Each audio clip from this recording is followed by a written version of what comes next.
भारतीय स्वातंत्र्य दिनाच्या मनापासून शुभेच्छा. मनापासून सगळ्यांचं अभिनंदन. आणि हे स्वातंत्र्य मिळवण्यासाठी ज्या देशभक्तांनी आपल्या प्राणांची आहुती दिली, ज्या स्वातंत्र्यवीरांनी घरादारावर तुळशीपत्र ठेवलं, या सर्व देशभक्त आणि स्वातंत्र्यवीरांना मी विनम्र अभिवादन करतो आणि सर्व जनतेला स्वातंत्र्य दिनाच्या मनापासून खूप खूप शुभेच्छा देतो. आजचा हा 15 ऑगस्ट हा महाराष्ट्र आणि संपूर्ण देशभरासाठी नागरिकांसाठी अतिशय एक मोठा आनंदाचा आणि विजयाचा आणि महोत्सवाचा दिवस आहे. खरं म्हणजे हे स्वातंत्र्य आपल्याला ज्यांच्यामुळे मिळालं त्यांच्या ऋणातून आपण कधीही उतराई होऊ शकत नाही. आणि म्हणून मी आपल्या देशातल्याच नाही जगभरातल्या भारतीयांना 15 ऑगस्ट स्वातंत्र्य दिनाच्या खूप खूप शुभेच्छा देतो आणि सगळ्यांचं अभिनंदन करतो. आणि हा स्वातंत्र्य दिन आपल्या देशभरात उल्हासात, जल्लोषात, मोठ्या उत्साहात आपण साजरे करतोय. आणि त्याचबरोबर 9 ऑगस्ट ते 15 ऑगस्ट हा आपण हर घर तिरंगा हे अभियान देखील राबवतोय.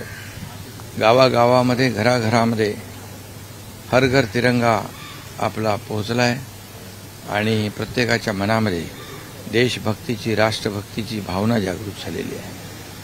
3 वर्षापूर्वी आदरणीय प्रधानमंत्री नरेंद्र मोदीजींनी ही हर घर तिरंगाची अभियानाची संकल्पना राबवली आणि बघता बघता एक चळवळ निर्माण झाली.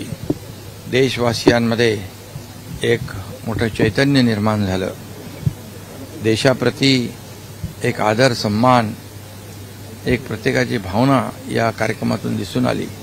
9 ऑगस्टला देखील क्रांती दिनाच्या निमित्ताने क्रांती मैदानामध्ये हर घर तिरंगाची सुरुवात झाली आणि आज 15 ऑगस्ट आज आपण स्वातंत्र्य दिन साजरा करतोय. आपल्या सगळ्यांच्या दृष्टीने आनंदाची आणि अभिमानाची बाब आहे. कालच मुख्यमंत्री माझी लाडकी बहीण योजना यामधले 2 इन्स्टॉलमेंट आमच्या लाडक्या बहिणींच्या खात्यात जमा होऊ लागले.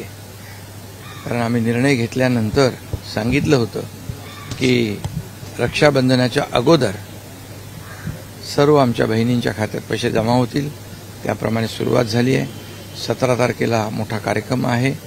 त्यामध्ये आमच्या करोडो बहिणींच्या खात्यामध्ये मुख्यमंत्री माझी लाडकी बहीण योजनेचे पैसे जमा होतील.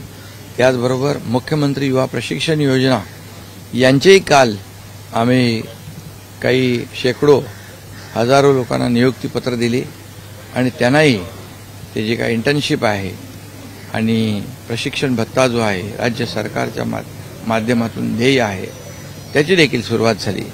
या चांगल्या गोष्टींना सुरुवात झालेली आहे. आणि म्हणून तमाम मी जनतेला पुन्हा एकदा 15 ऑगस्ट स्वातंत्र्य दिनाच्या मनापासून शुभेच्छा देतो.